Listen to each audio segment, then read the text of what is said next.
decir, así como Jonás estuvo en el vientre del pez 3 días y 3 noches, yo, el Hijo del Hombre, estaré en el vientre de la tierra 3 días y 3 noches. Luego, esa señal no era para nosotros hoy en día, sino era la señal que iba a caracterizar la generación de los tiempos de Cristo.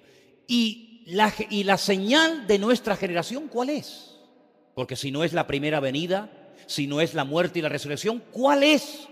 ¿O cuáles son las señales, las características de nuestra generación? Dice la Biblia que una de las señales será como los días de Noé. ¿Conocéis a Noé? ¿Sabéis de quién hablo? Pobre hombre, ¿eh? 120 años predicando y no ganó ni a uno. Bueno, a sus hijos, su familia. 120 años diciendo que iba a llover y nadie le creyó. Qué bonito es cuando predicas algo y a la gente le gusta y la gente lo pone en práctica, es precioso. Pero qué terrible tiene que ser predicar y predicar y predicar y predicar y advertir y enseñar y exhortar y que no te hagan ni caso tú. Esa fue una de las características que este pobre hombre tuvo que aguantar. Al final, después de 120 años predicando, solamente entraron 8 personas al arca, 7 con él. Y el Señor dice, en los últimos tiempos, la sociedad será como los días de Noé. Indiferente. ¿Notáis indiferencia en España, hermanos, al Evangelio? ¿En Murcia qué tal? ¿Saben? Cuando llego a un sitio, siempre le pregunto a los hermanos o al pastor que me atiende o lo que sea, ¿cómo va la obra? ¿Cómo está la obra? Siempre hago la misma pregunta. Y la mayoría de las respuestas son generalmente siempre iguales. La gente pasa de todo, hay indiferencia, hay apatía, hay frialdad, hay dureza de corazón. Sí, puedes tomarte un café con ellos, un cortado, pero amigo, en cuanto tocas el tema del Evangelio, se ponen en guardia, ¿sí o no? Es una de las características de los últimos tiempos: frialdad, corrupción, inmoralidad, apostasía, desorden, indiferencia. Vamos a ir a la palabra, por favor, a leer una porción que no tiene desperdicio, una porción extraordinaria que tenemos que tener muy presente nosotros en este tiempo en el que vivimos. Segunda de Tesalonicenses, capítulo 2, verso 1. Bueno, parece que ya se arregló un poco el tema, ¿no? Vamos a ver. Con respecto a la venida de nuestro Señor Jesucristo y nuestra reunión con Él, os rogamos, hermanos, que no os dejéis mover fácilmente de vuestro modo de pensar, ni os conturbéis, ni por espíritu, ni por palabra, ni por carta, como si fuera nuestra, en el sentido de que el día del Señor está cerca. Si esto lo escribió Pablo hace 2000 años y dice que estaba cerca, imagínate ahora 2000 años después, más cerca todavía, ¿no? Nadie os engañe en ninguna manera, porque no vendrá sin que antes venga la apostasía. Ay, amigo, una de las señales que vamos a ver. El Señor tiene que venir, pero antes tiene que manifestarse la apostasía y se manifieste el hombre de pecado, el hijo de perdición, es decir, el famoso anticristo. Este líder político a nivel mundial que está a punto de levantarse y que va a sorprender al mundo entero.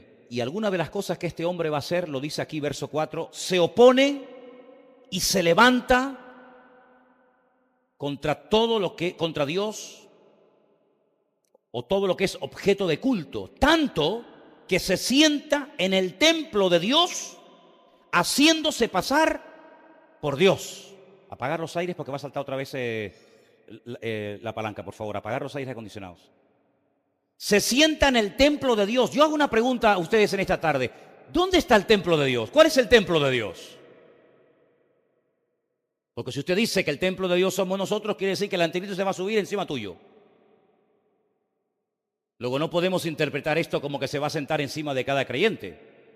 Porque el templo de Dios en aquellos tiempos era el único templo que había donde Dios decidió morar un tiempo. Y era el templo de Jerusalén.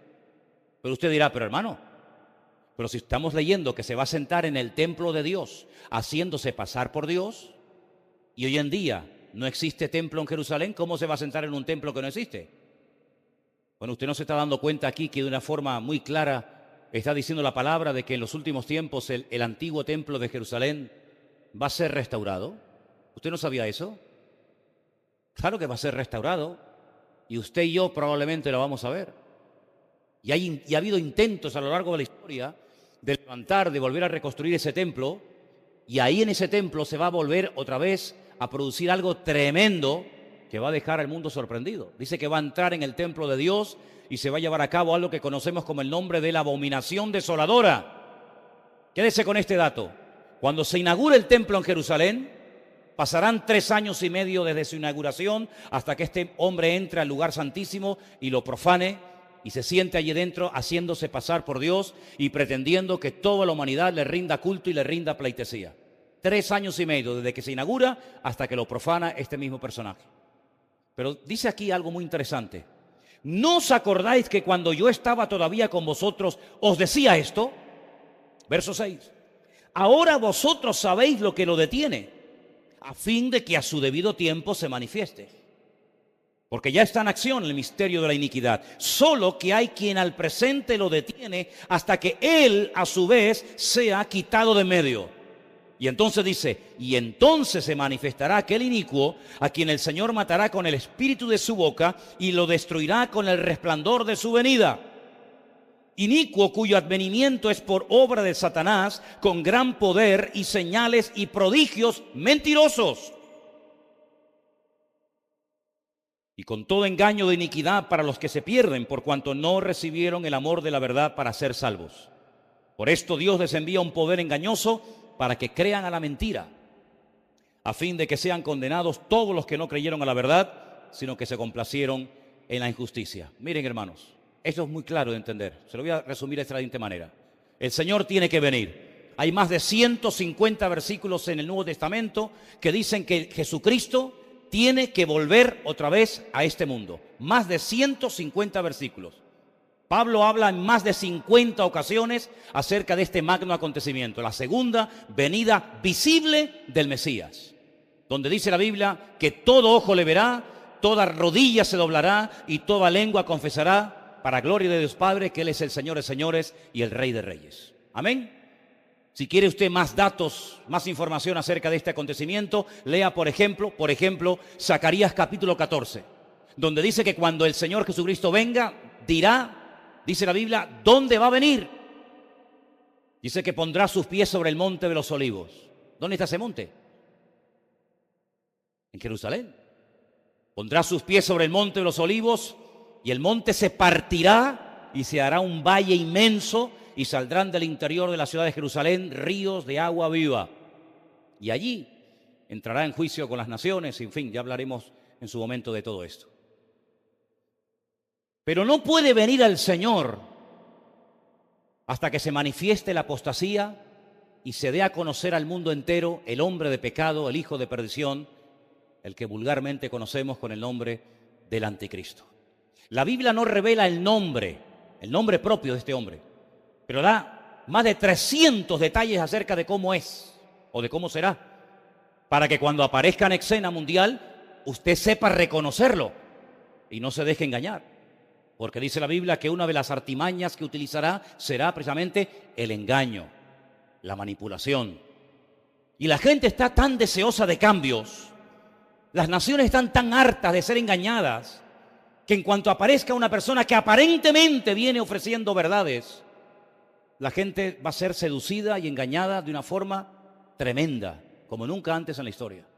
Será un hombre con un carisma sin precedentes. No ha habido ningún líder mundial a lo largo de la historia, olvídese de todo lo que usted conoce ahora mismo, que le llegue ni la suela del zapato en lo que es carisma, elocuencia, presencia, e incluso un hombre que le caerá de momento bien a todo el mundo, cosa que, como usted sabe muy bien, es muy difícil o prácticamente imposible. Porque caerle bien a todo el mundo, ni el mismo Señor Jesucristo le cayó bien a todo el mundo, como usted bien sabe. Pero el anticristo tendrá un carisma, un imán, un magnetismo tan espectacular que le caerá bien a los judíos y también a los árabes y a algunos cristianos también, y a los de derechas y a los de izquierda. Le caerá bien a todo el mundo, porque es un hombre que viene con respuestas, que viene con soluciones, no con promesas que luego no cumple. Y por eso dice el Señor en más de una ocasión, cuidado, cuidado, no se deje de engañar, cuidado con las falsas unciones, cuidado con los falsos mesías. Porque dice la Biblia que llegará un momento en el que el mundo estará clamando a gritos que se levante ya, por favor, alguien que arregle la economía, que arregle el desorden, que arregle el caos. Y este hombre viene teóricamente a solucionarlo todo. Permítame, hermanos, si usted se ofende por esto que le voy a decir ahora, pero estamos rodeados de políticos que son una pandilla de inútiles, la mayoría de ellos. La mayoría de los políticos, por lo menos que tenemos en España, la mayoría son unos inútiles. La mayoría de los políticos que hay hoy en día en el mundo son de muy bajo nivel, de muy bajo nivel. Personas que no les cuesta nada prometer y hablar y tratar de levantar una falsa expectativa, pero que a la hora de la verdad el resultado, el fruto que dejan es muy malo o prácticamente ninguno.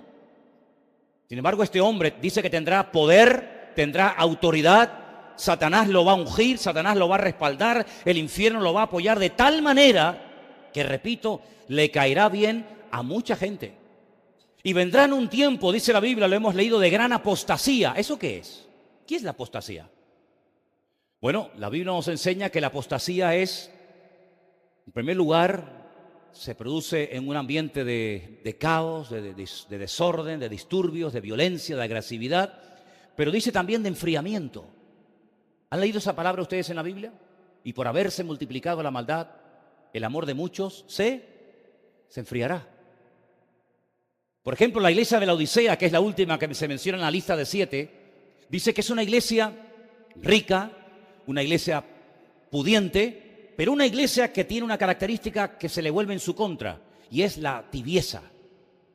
El Señor Jesucristo dice, no sois ni fríos, no sois ni tibios. Permítame, ¿conocen hermanos así? ¿Conocen creyentes así? ¿Conocen ministerios así?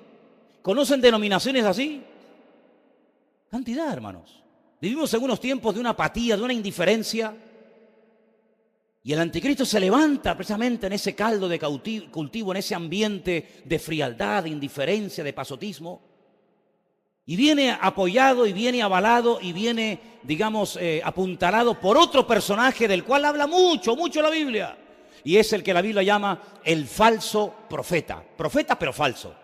Porque usted sabe que en la Biblia hay verdaderos profetas, pero también hay muchos falsos profetas. ¿Y cuántos falsos profetas se han metido en muchas congregaciones y empiezan a endulzar los oídos de la gente y empiezan a profetizarle a la gente lo que en el fondo la gente quiere oír? Y serás importante y tendrás no sé qué y tendrás un ministerio maravilloso y viajarás por aquí y serás reconocido y tu iglesia no sé qué. ¿Cuántos falsos profetas han hecho desastres en las congregaciones, verdad? Sin santidad, sin poner tu vida en orden, sin buscar de Dios, sin oración.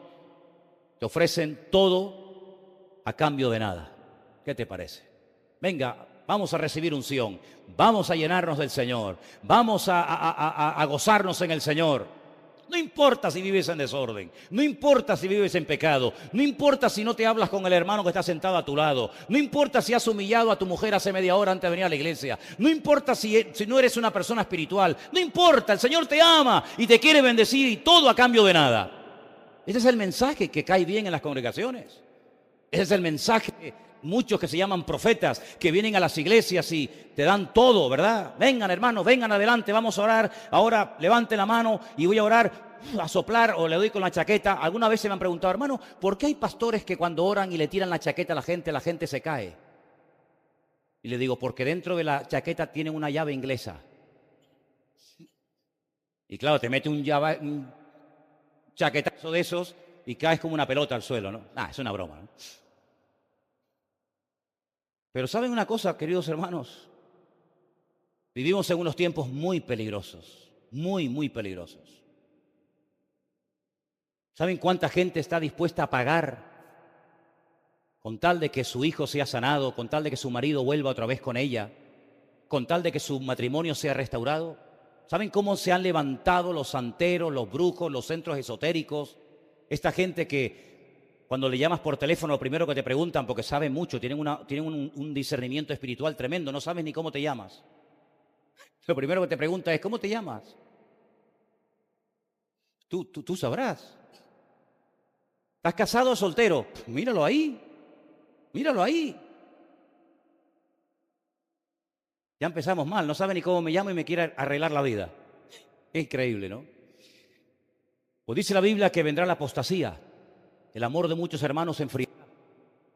¿Saben que la mayoría de las sectas, como por ejemplo Testigos de Jehová, Mormones y otras, ¿saben que fueron fundadas por ex pastores evangélicos? ¿Sabían ustedes esos? Es tremendo, ¿eh? Es tremendo, ¿eh?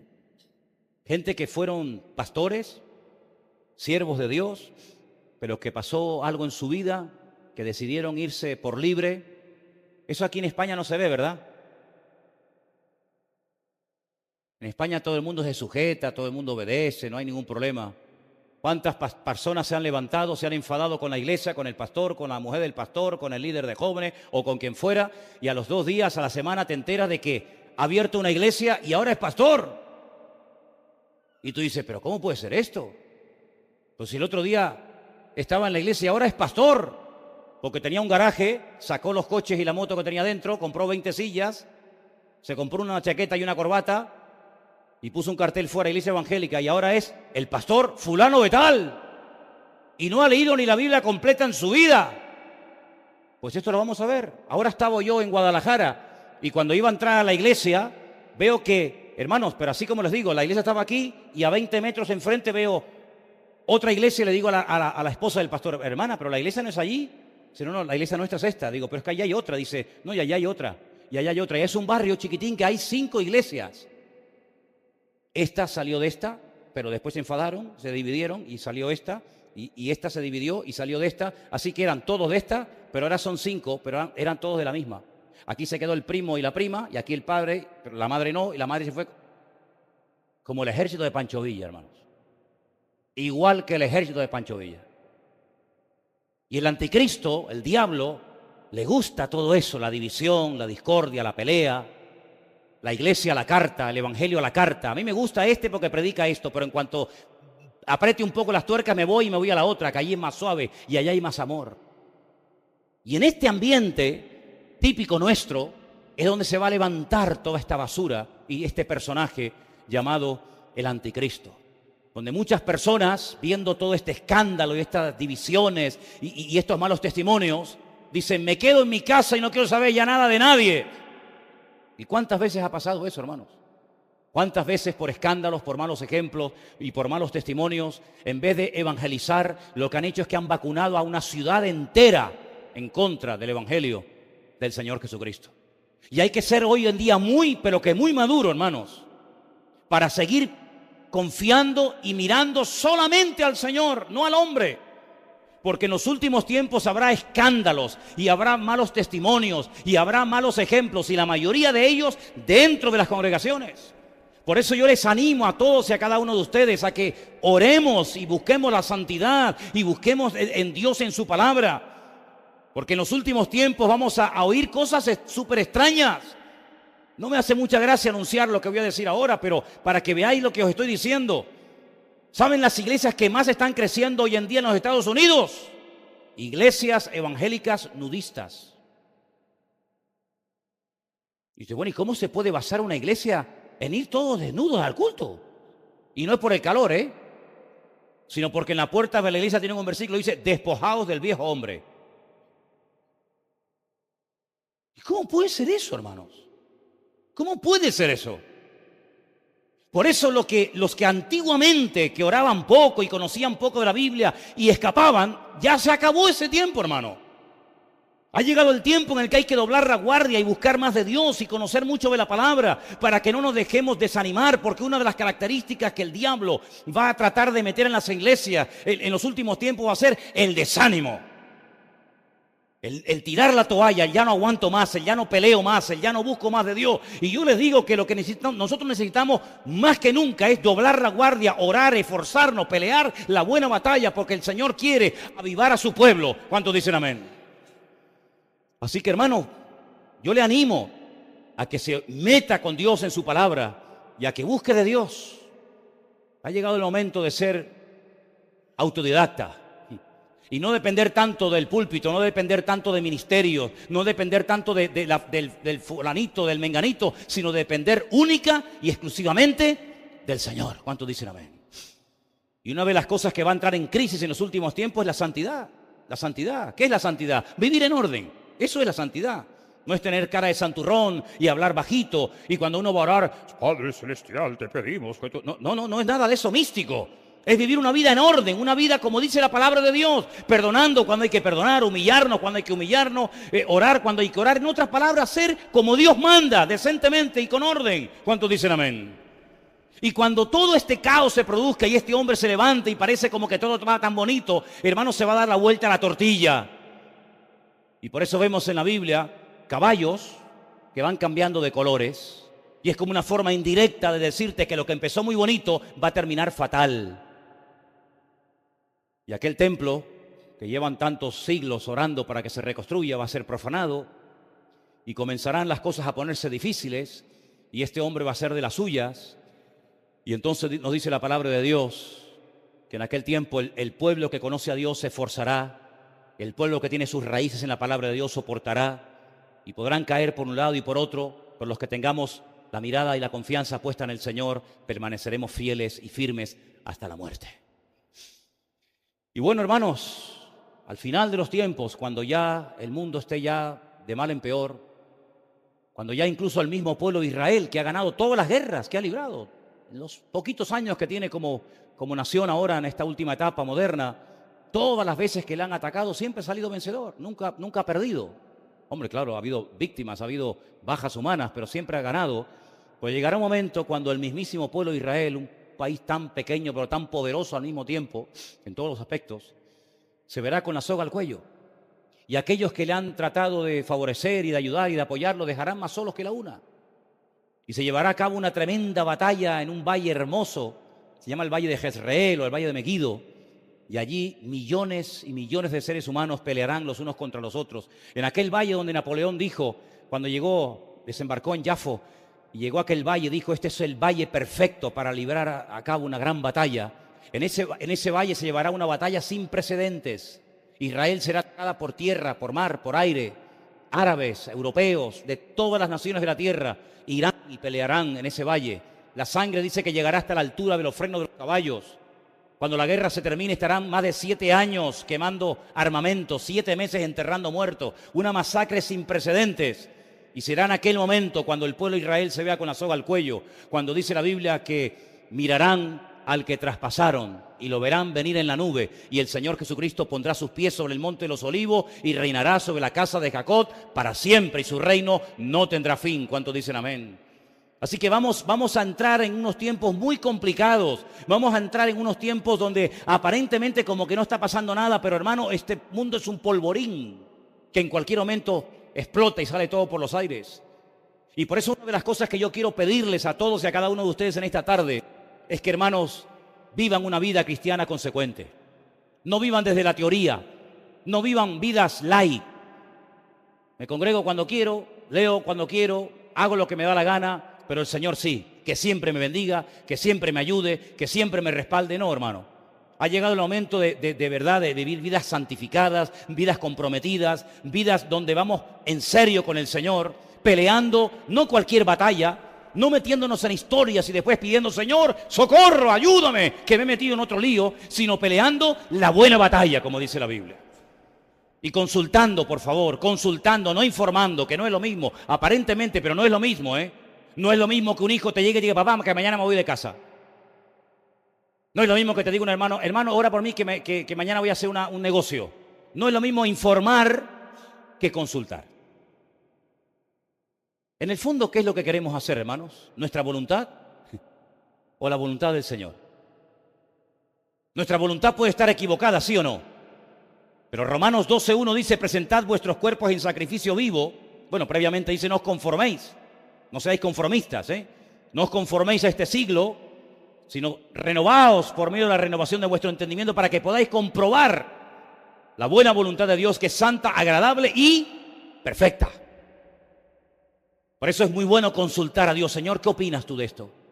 Señor, ¿compro o vendo? ¿Me voy o me quedo? ¿Me levanto o me siento? ¿Hablo o me callo? Consultar con Dios. No te fíes no te apoyes en tu propia prudencia. Fíate del Señor de todo tu corazón. Encomienda al Señor tu camino, confía en Él y Él hará. ¿Qué te voy a decir yo que no sepas? Pero consultar con el Señor. No tener fe en la fe, porque hay creyentes que tienen mucha fe, pero en su fe. ¿Me entendéis?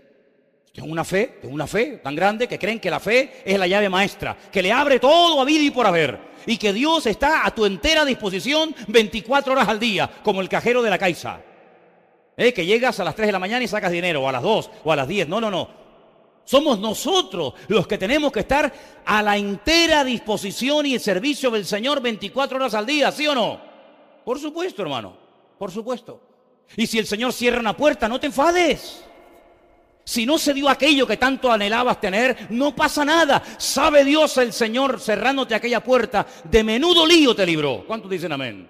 ¿No dice Eclesiastés que mejor el fin del negocio que el principio del mismo? Algunos se alegran cuando empiezan el negocio, otros se alegran cuando, por fin me quité este rollo de encima. Pues la Biblia dice, mejor el final del negocio que el principio del negocio. Si oras al Señor, espera en el Señor, no te precipites, no te adelantes, deja que el Señor te abra puertas. No las abras tú con tu sabiduría humana, con tu experiencia, con tu no sé qué, sino espera en el Señor. Y si no se abre la puerta, no pasa nada. El Señor tiene algo mejor. ¿Cuántos dicen amén? El Señor siempre tiene lo mejor para nuestra vida.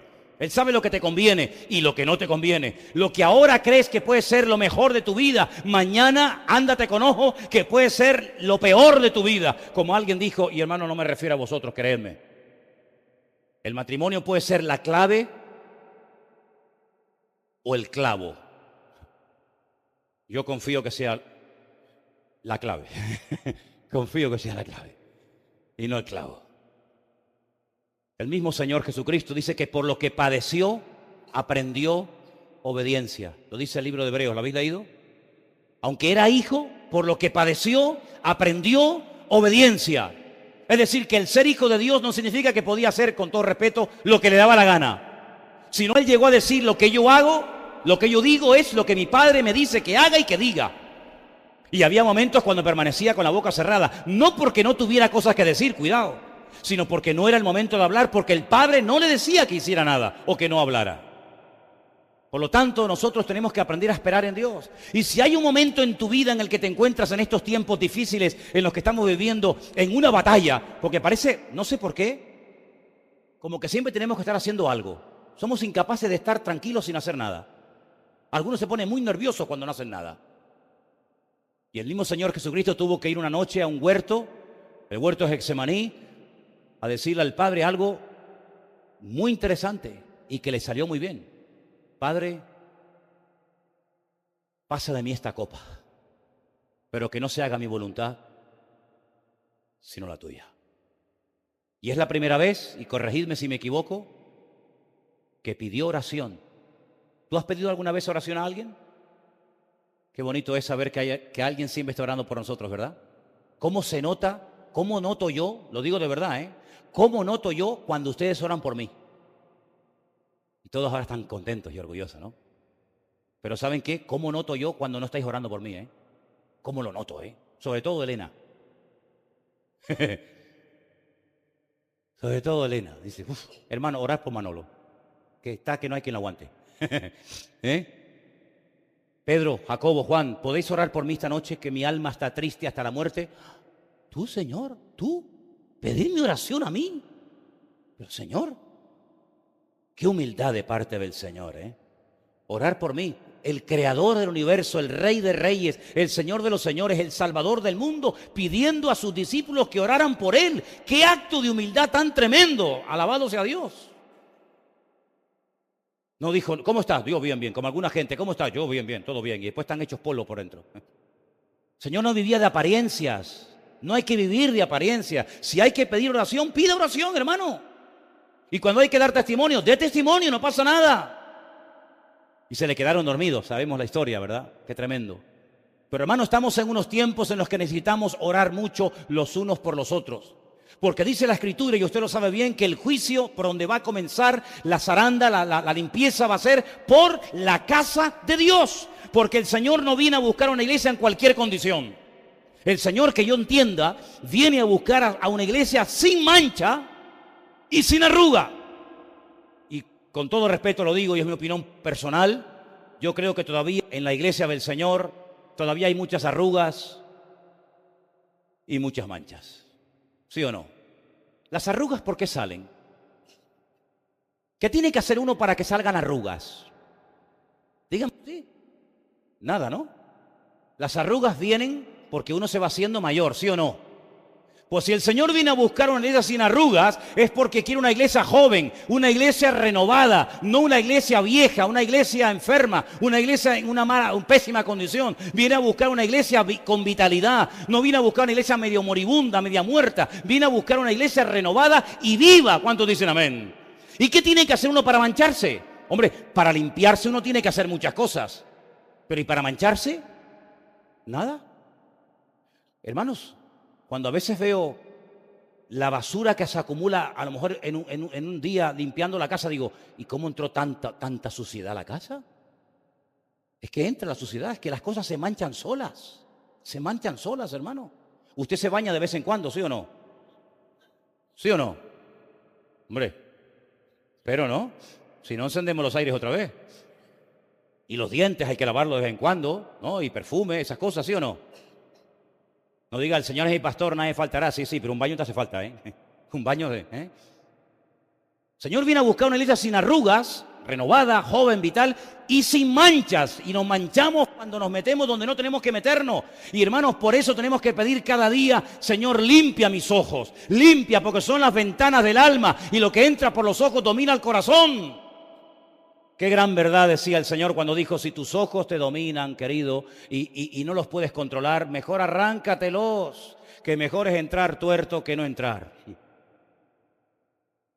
Limpiarnos de toda inmundicia, limpiarnos de tanta basura. Hoy en día el diablo lo ha puesto tan fácil, que no hay que salir de casa para pecar. Ya en un aparatito que llevamos todos en el bolsillo, ya llevas ahí una bomba de relojería. Y nuestros teléfonos no son kosher, ¿eh? Ahí tienes todo lo que quieras. Y hay que tener mucha madurez y mucho temor de Dios para decir, esto no conviene, esto no es de Dios. Y cuando una persona es madura, tiene que tener, dice que por el uso y por la práctica, dice Hebreos, los sentidos desarrollados de tal manera que sabe discernir, sabe interpretar en todo momento lo que conviene de lo que no conviene. ¿Y quieres saber si eres maduro? ¿Quieres saberlo, hermano y hermana? ¿Quieres saber si has crecido y madurado en el Señor? ¿Qué haces cuando nadie te ve? Cuando no tienes al que te hace sombra, al que te vigila, cuando nadie te ve. Bueno, quiero decirte que cuando nadie te ve, siempre hay alguien que te ve. Y son los ojos del Señor. ¿Qué haces cuando estás solo?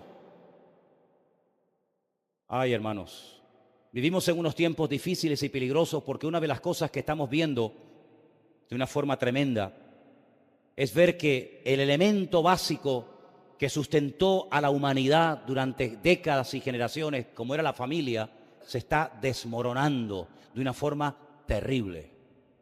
La familia ha entrado en crisis. Y hoy en día un padre que le llame la atención a un hijo, a una hija, por algo que está haciendo o mal, o haciendo mal, puede terminar siendo denunciado por su propio hijo y puede terminar perdiendo la patria potestad y la custodia de sus propios hijos. ¿Qué te parece, amigo? El mundo al revés. El mundo al revés. Donde antes llovía, ahora hay sequía. Donde antes no llovía, ahora hay inundaciones. Donde antes nevaba, ahora hay calor. Donde antes había calor, ahora nieva. Antes mandaban los padres y tenían autoridad sobre los hijos, ahora son los hijos los que dicen a papá, cállate que tú no sabes nada. ¿O no te ha pasado eso? Antiguamente se decía, cuando los mayores hablan, los niños se callan. Ay, amigo, no se te ocurra decir eso, ¿eh? Porque hoy en día es al revés. Mamá, que tú no sabes nada, que tú no sabes nada. Y el padre tiene que callarse hasta que el mocoso termine de hablar y termine de opinar. Sin embargo, en la Biblia nuestra dice que los que tienen que honrar son los hijos a los padres y no los padres a los hijos.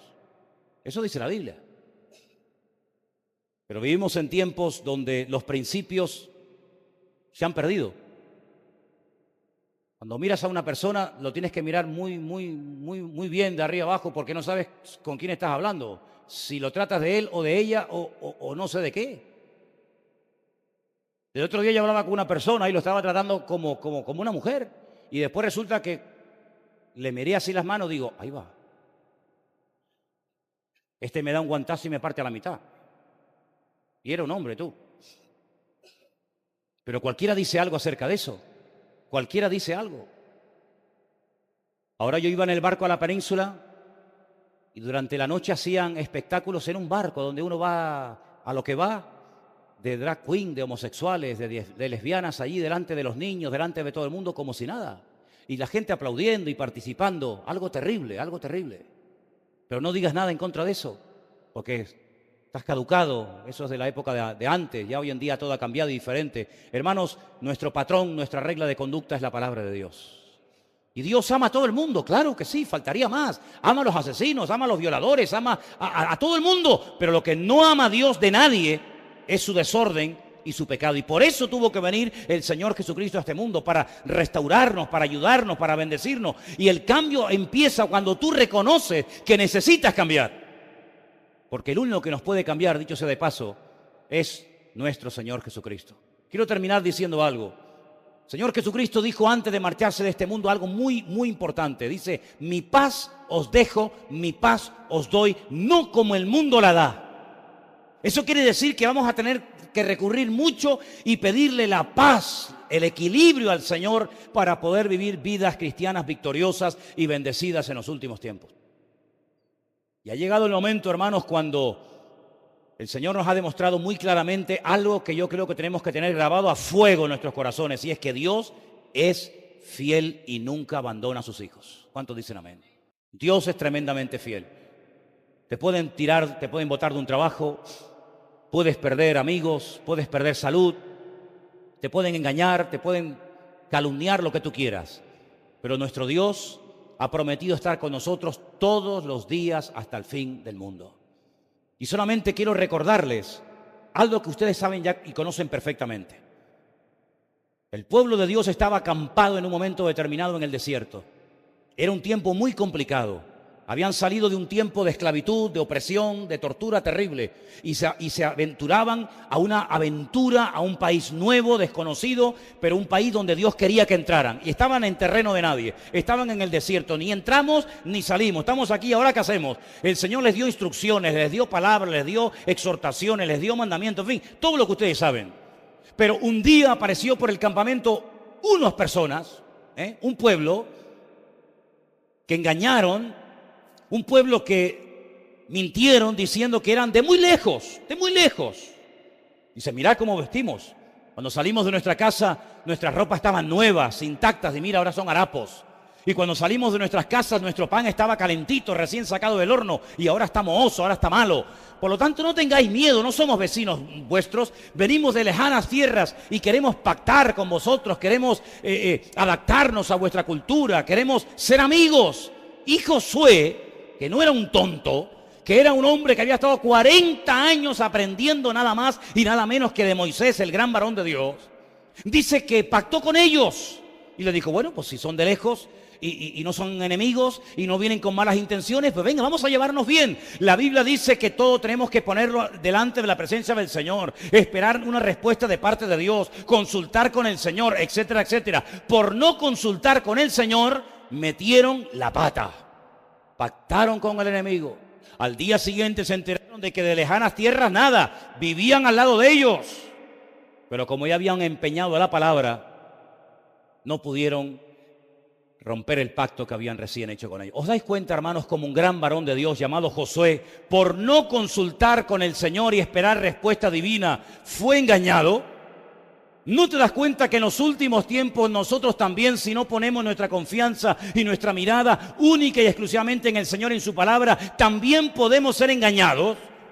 ¿No te das cuenta que el Señor dice, mirad que nadie os engañe, mirad que nadie os engañe? ¿No te das cuenta cómo somos, hermanos, capaces, si desviamos la mirada y la confianza del Señor, de poder atrapar, de poder practicar, de poder creer en algo o en alguien que no es 100% genuino de Dios? Pues claro que sí, hermano. Somos seres vulnerables y separados del Señor no somos nada. Por eso yo lo que les pido que en esta noche hagamos es que oremos al Señor y le pidamos al Señor, Señor, dame sabiduría. Quita de mi camino gente que me viene a enredar, a hacerme perder el tiempo, a robarme bendición, pero Señor, también te pido que pongas en mi vida y en mi camino a gente que me vengan a aportar algo positivo a mi vida, Señor. No perdamos el tiempo, hermanos. Sobre todo a los jóvenes les pido, por favor, no pierdan el tiempo.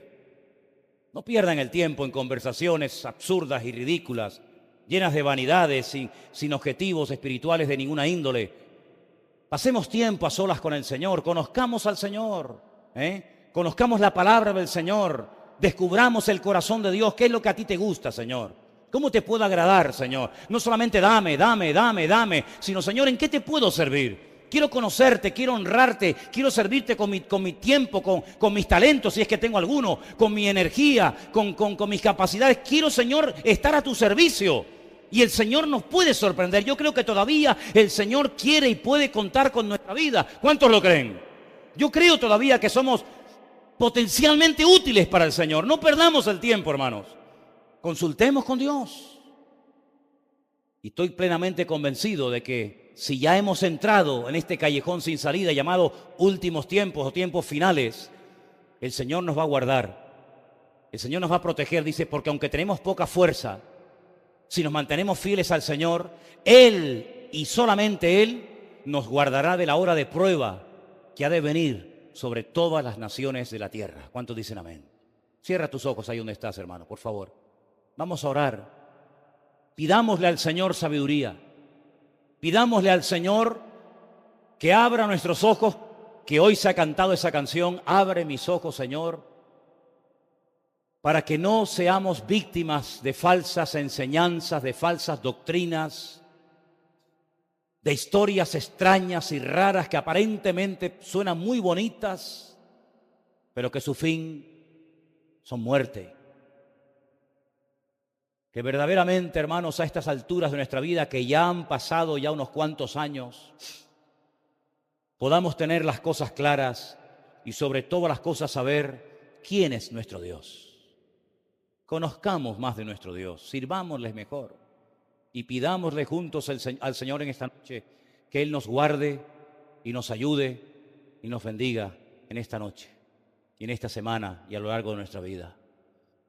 Bendito sea tu nombre, Dios Todopoderoso, Dios del cielo y de la tierra. Invocamos tu nombre en esta noche y pedimos, Señor, que nuestra vida sea una vida útil, que el propósito por el cual tú nos creaste, Señor, se cumpla 100% en nuestra vida. Quita de nosotros lo que no te agrade, Señor.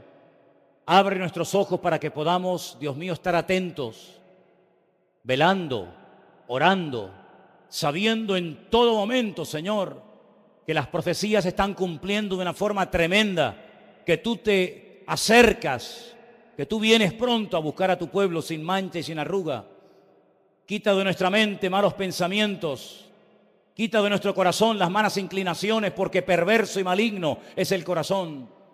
Señor, te rendimos nuestra vida, te rendimos nuestra juventud, nuestra adolescencia, nuestra familia. La ponemos ante los pies del Señor y pedimos, Señor, que nos guardes de estos tiempos difíciles en los cuales estamos viviendo, Señor.